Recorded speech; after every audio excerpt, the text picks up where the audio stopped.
was 15 when it happened. A Friday night in late September. The air outside had that first bite of cold, and the house felt quieter than usual. My parents were out to dinner with friends. They told me not to wait up. They'd be home late. That meant I had the house to myself. I called my neighbor and best friend, Chris. We were the same age, lived right across the street. We usually spent nights like that in my basement, playing games, watching movies. But that night, we got bored. Chris joked about playing hide and seek. At first, it sounded childish. But after a moment, we both laughed and agreed. We'd done it before with a group, and it had been fun. The kind of fun that felt different when it was dark.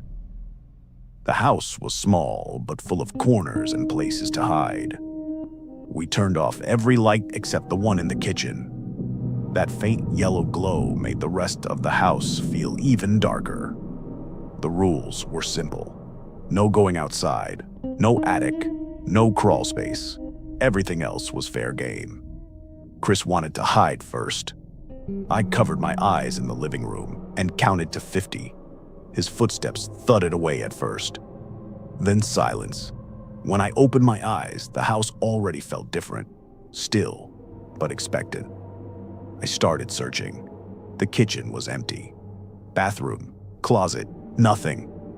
I moved slowly down the hallway, the floor creaking under me.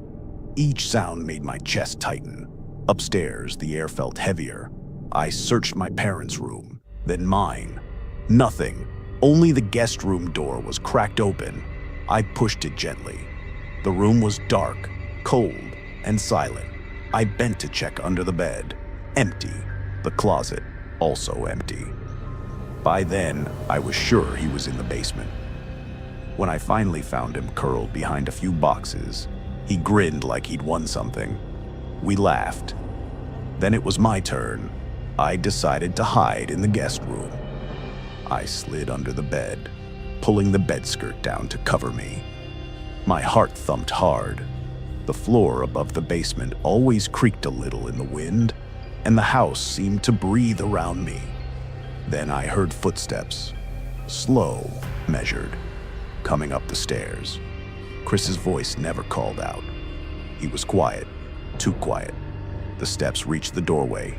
I could hear the faint rasp of his breathing. He stopped near the bed. I held my breath. The carpet rustled, then silence. A long one. Finally, the sound of retreating footsteps. I waited longer than I needed to before crawling out.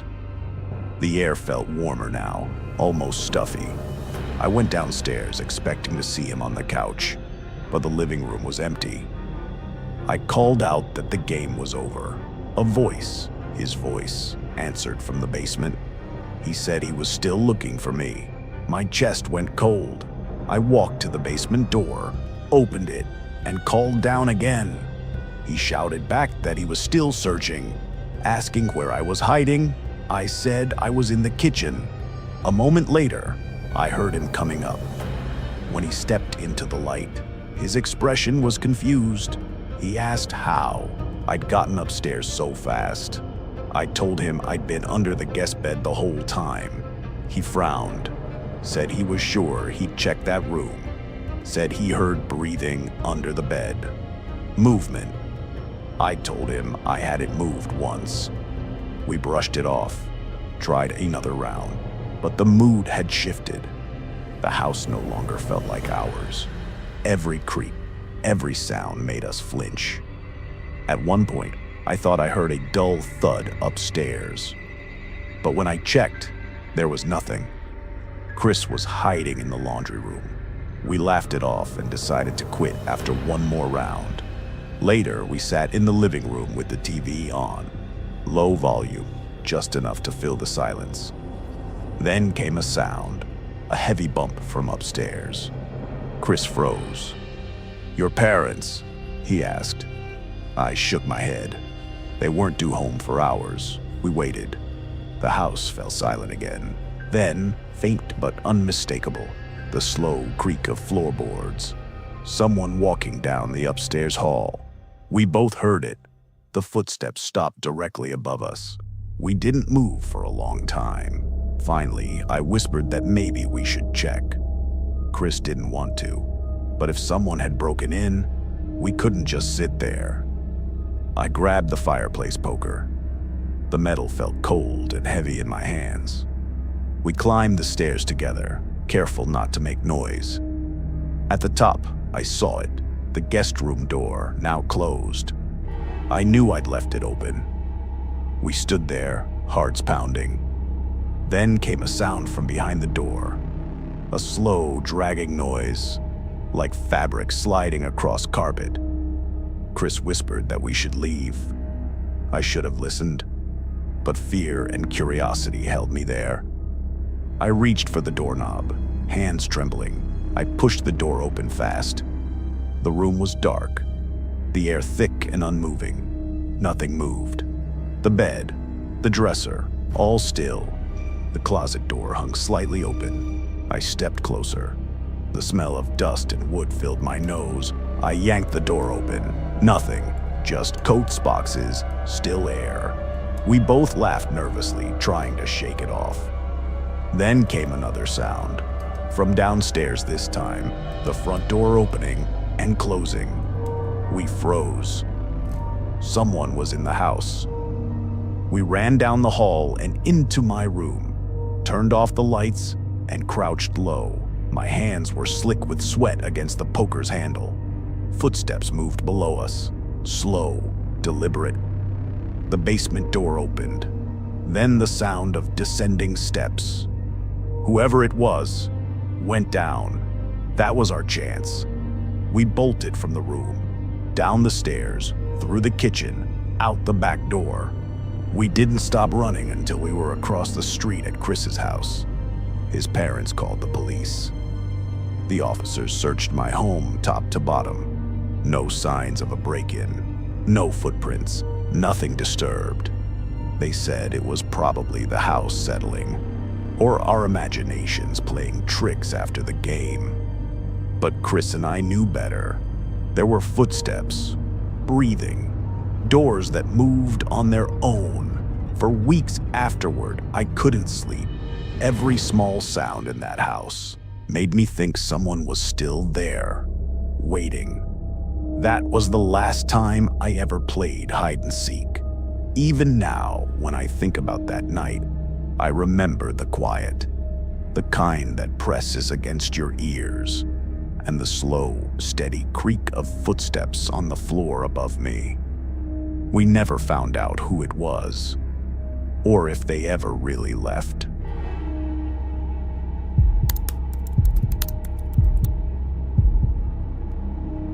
It was a humid summer night when a few friends and I decided to camp near the edge of the forest behind my cousin's house.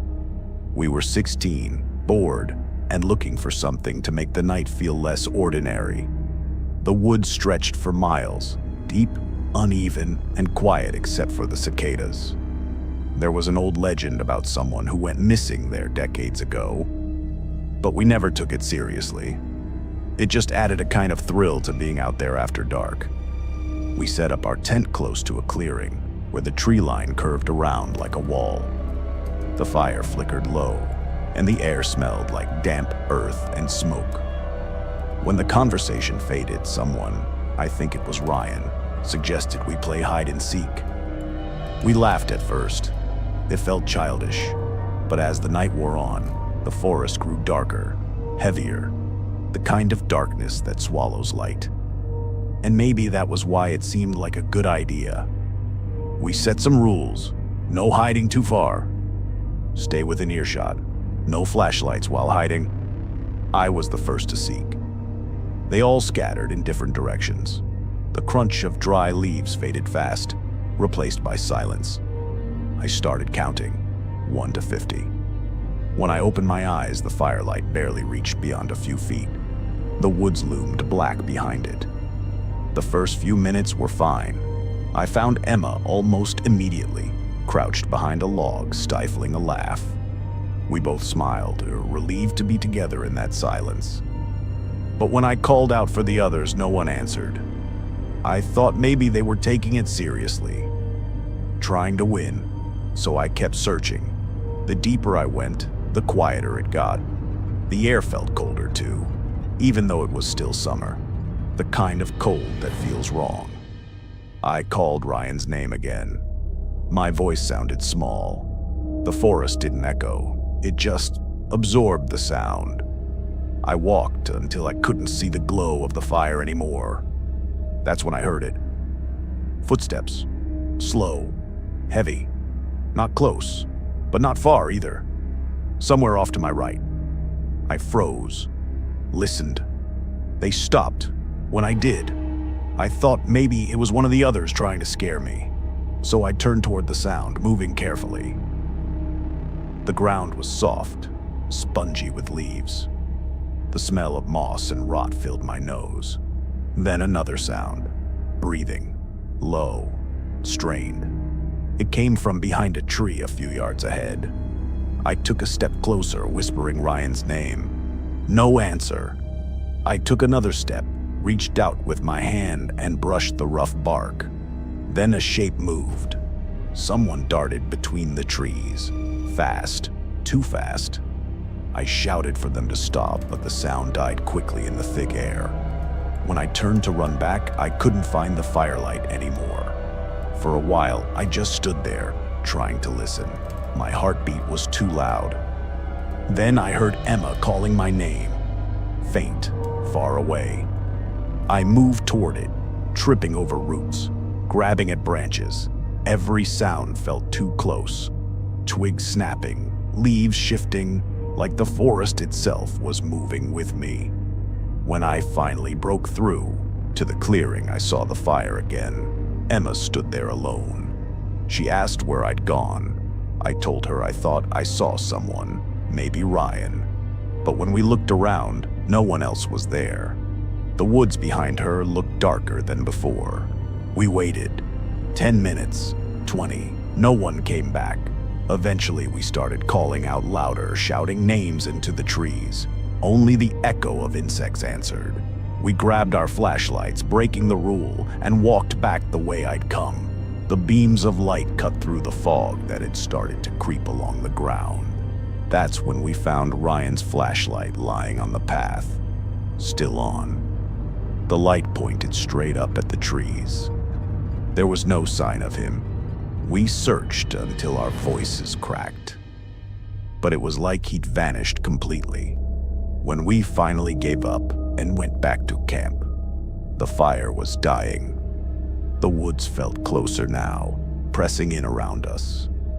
We waited through the night, too scared to sleep. Every sound made us sit up. Every gust of wind sounded like someone walking just outside the ring of light. By morning, the police were there. They searched for days. Dozens of volunteers, dogs, drones, nothing. No tracks, no clothes, no sign of struggle. The official story was that Ryan got lost, wandered too deep. But that didn't explain what I saw. That movement in the trees, that breathing sound, or what Emma told me later. She said while I was gone, she thought she saw Ryan, standing at the edge of the clearing, his back to her, perfectly still. She called out to him. He didn't move. When she turned her flashlight on, he was gone. We never found out what happened that night.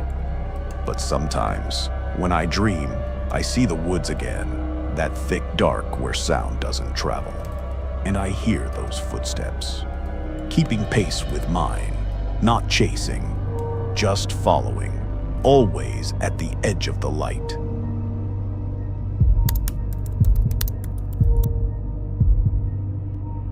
The road that runs through the hills outside my town is called the Hollow. At least, that's what locals call it. You won't find the name on any sign or map, but everyone knows where it is. That long stretch of cracked asphalt pressed between two ridges of stone and trees that never seem to move. During the day, it's peaceful, almost beautiful. You can see the mist roll over the treetops and the sunlight catch the glassy rock faces. But once night comes, the hollow changes. It feels narrower, darker, like something is pressing in from both sides. I used to drive it every night after work. It was quicker than the highway, and I'd taken it 100 times before. My coworkers used to tease me about it. Said they'd rather add 10 minutes to their commute than cross the hollow after sunset. They said people saw things there. Figures walking the shoulder of the road. A pale light that followed cars for miles. Sometimes even a voice calling out from the woods. I laughed it off for a long time, until that night. It was a Thursday in early November. The air had gone sharp with cold, and the fog was thick enough to blur the edges of everything. My shift ended late, and by the time I reached the hollow, it was close to midnight. The moment my tires hit that first bend, I felt it. The stillness, the kind that eats sound. Even the engine seemed quieter. I rolled down the window to shake off the drowsiness. The air smelled like wet leaves and iron, the kind of smell that reminds you of rain long after it's gone. A few minutes in, I saw a light through the trees, faint, flickering, too high for a car, too far for a house. It swung gently, like someone walking with a lantern. I slowed down. My headlights cut across the fog, but it only made things worse. The beam broke into white smoke, and the road vanished a few feet ahead. That's when I saw it. Someone standing by the tree line. I couldn't make out much. Just a dark figure facing the road, perfectly still. The light I'd seen before was gone, but for a split second, the reflection of my headlights caught something. Maybe eyes or glass. I blinked.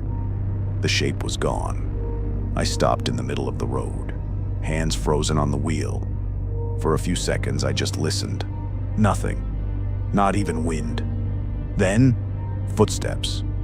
Soft, dragging steps moving through the gravel behind me. I turned down the radio and leaned out the window. The sound stopped. I told myself it was an animal, maybe a deer. But when I glanced into the rearview mirror, I saw movement again.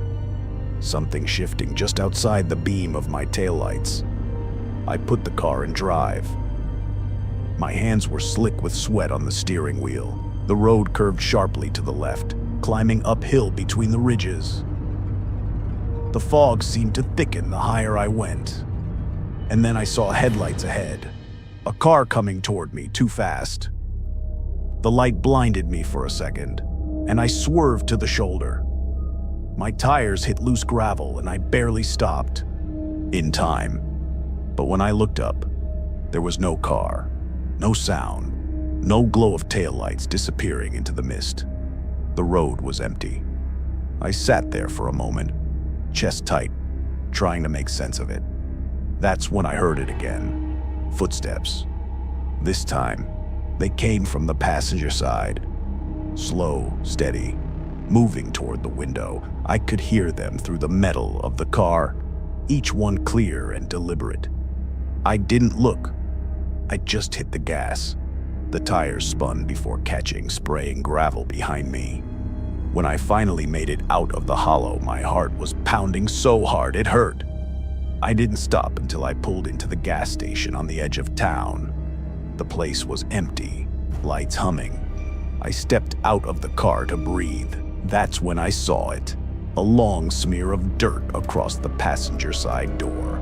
5 streaks, like the marks of a hand dragged along the metal. I wiped them with my sleeve. The residue was damp, cold, and smelled faintly metallic, like rust or blood. I didn't sleep much that night. The next morning, I told my coworker, thinking he'd laugh. Instead, he went quiet. He asked me exactly where on the road I'd seen the light. I told him the turn before the rock wall that faces the river. He nodded. That's where it happened, he said. Years ago, a man crashed there in the middle of a storm. They said he was trying to make it home from work, same as me. His truck went off the bend, rolled into the trees. They didn't find the wreck for 2 days. After that, people started talking. Drivers seeing lights where there shouldn't be any. A shape standing by the trees. Sometimes even footsteps following behind cars that stopped too long. I wanted to believe it was a coincidence, that the fog, the light, the sound, all of it had some reasonable explanation. But the next week, it happened again. Same time, same fog. Only this time, I didn't see anyone. I just felt it. A weight in the air, like being watched. Halfway through the hollow, my headlights dimmed. The dashboard flickered, and from the darkness behind me came a single tap on the trunk. Not loud, just enough to make my skin crawl. I didn't stop. I didn't even look. When I got home, I parked in the driveway and sat there until dawn. The engine off, my hands trembling. I told myself I'd never drive that road again. And for the most part, I haven't. But sometimes, on quiet nights when the fog rolls in, I can still hear it. That slow, deliberate sound of footsteps in gravel. And if I listen long enough, it almost sounds like someone breathing, just outside the car window, waiting.